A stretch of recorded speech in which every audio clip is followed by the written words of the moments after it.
नमस्कार।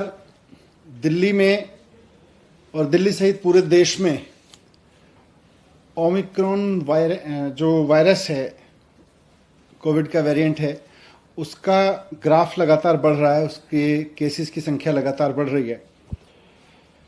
पर अच्छी बात यह है कि इंटरनेशनली जो ट्रेंड अभी तक देखने को मिले, उनसे हमने सबने बहुत कुछ सीखा देश में, और उससे ये भी समझ में आया कि ओमिक्रॉन कैसे बिहेव कर रहा है, उसका कैरेक्टर क्या है। तो इससे नुकसान ज़्यादा नहीं हो रहा।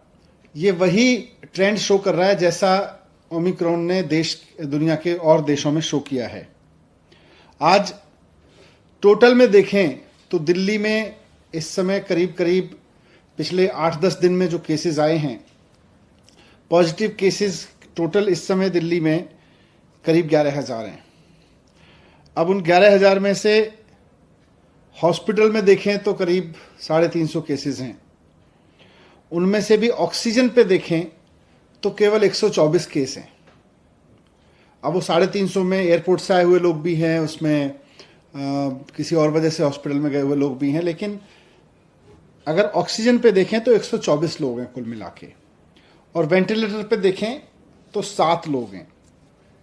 तो एक्सपर्ट्स का ये मानना है कि ओमिक्रॉन का अभी तक का जो बिहेवियर है, अभी तक का जो जिन लोगों को ओमिक्रॉन का इन्फेक्शन हो रहा है, उनको बहुत माइल्ड सिम्टम्स हो रहे हैं या नहीं हो रहे हैं और जल्दी ठीक हो जा रहे हैं। लेकिन फिर भी अगर लोगों को कोविड हो रहा है तो खतरा तो है, इसलिए इससे बच के रहना भी ज़रूरी है। और बच के रहने का सबसे बढ़िया तरीका है कि हम पूरी तरह से सेफ्टी रखें, हमेशा मास्क लगाएं बाहर निकलें तो, और जब भी भीड़ भाड़ में रहें तो मास्क लगा के रहें। होम आइसोलेशन इसका सबसे बढ़िया सॉल्यूशन है कि अगर किसी को कोविड हो जाता है और कोई सिम्टम नहीं है तो सारे एक्सपर्ट्स का ये मानना है कि होम आइसोलेशन ही रहना चाहिए। हॉस्पिटल केवल तभी जाएं जब आपकी ऑक्सीजन लेवल लगातार डिप हो रही हो या आपको कोई परेशानी हो। तो आज भी एक्सपर्ट्स ने यही बात दोहराई। लेकिन बढ़ते हुए केसेस को देखते हुए सरकार भी इस बात को लेकर चिंतित है कि ये बहुत तेजी से ना फैले। इसको जितना नियंत्रित किया जा सके, क्योंकि इसकी कोई डायरेक्ट दवाई तो है नहीं, तो इसको जितना हम नियंत्रित कर सकें, इसके बढ़ने की स्पीड को जितना हम नियंत्रित कर सकें, उतना हम इसको ठीक से मैनेज कर सकते हैं। तो इसलिए आज डीडीएमए की बैठक में सरकार ने कुछ फैसले लिए। उसमें सबसे इम्पोर्टेंट है कि दिल्ली में सैटरडे और संडे को, यानी वीकेंड्स पर अब कर्फ्यू रहेगा। तो लोगों से अपील है कि कर्फ्यू के दौरान बाहर ना निकलें। बहुत ज़रूरी होने पर हॉस्पिटल या कोई बहुत एसेंशियल ज़रूरत पर ही बाहर निकलें, लेकिन सैटरडे संडे को कर्फ्यू का पालन करें, घर में रहें, वर्क फ्रॉम होम करें या परिवार के साथ बैठें। दूसरा, केसेस ना बढ़ें, इसलिए ये भी फैसला लिया गया कि जितने भी गवर्नमेंट ऑफिसेज हैं उनमें एसेंशियल सर्विस वाले ऑफिसेज को छोड़कर सबको अभी दफ्तर आने से मना किया जाएगा और केवल ऑनलाइन या वर्क फ्रॉम होम कराया जाएगा। तो government offices work from home mode पे रहेंगे या ऑनलाइन मोड पे रहेंगे। प्राइवेट ऑफिसेज को 50% अलाउ किया जाएगा, वो 50% कैपेसिटी ऑफलाइन रखें और 50% ऑनलाइन या वर्क फ्रॉम होम रखें।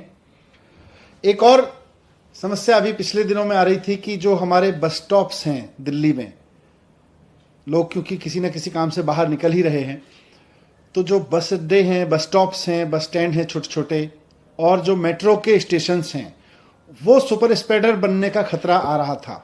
क्योंकि आधी संख्या कर दी गई थी मेट्रो में कैपेसिटी की, और साथ साथ बसेज में भी कैपेसिटी की वो आधी कर दी गई थी संख्या, और उसकी वजह से मेट्रो स्टेशंस पर बहुत लंबी लंबी लाइनें लग रही थी, बस स्टॉप्स पर बहुत लंबी लंबी लाइन लग रही थी, वहाँ भीड़ हो रही थी, कई जगह भीड़ अनियंत्रित भी हुई, और ऐसे में कोरोना ओमिक्रॉन जो है वो सुपर स्प्रेड हो सकता है वहाँ से। इसलिए इसको देखते हुए ये भी फैसला लिया गया कि बसें और मेट्रो पूरी कैपेसिटी पे चलेंगी, लेकिन एक भी व्यक्ति को बिना मास्क के अंदर अलाउ नहीं किया जाएगा।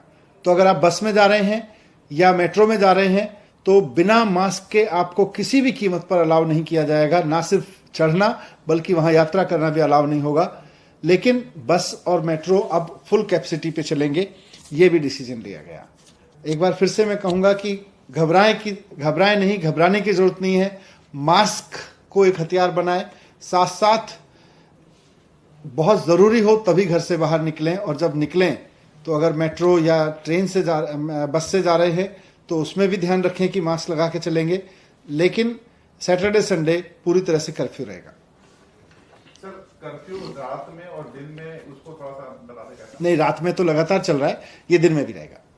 और इसमें एसेंशियल सर्विसेज के लिए किन किन कैटेगरी को आप लोग? एसेंशियल सर्विसेज पहले से पिछले 2 साल से लगभग चल रहा है, तो खाने से लेके और मेडिकल से लेके और पुलिस और इस तरह की जितनी भी चीज़ें हैं एसेंशियल सर्विस में, इमरजेंसी सर्विसेज में, फूड आइटम्स, सब्जी और ये सब को नहीं रोका जाए। Let me tell you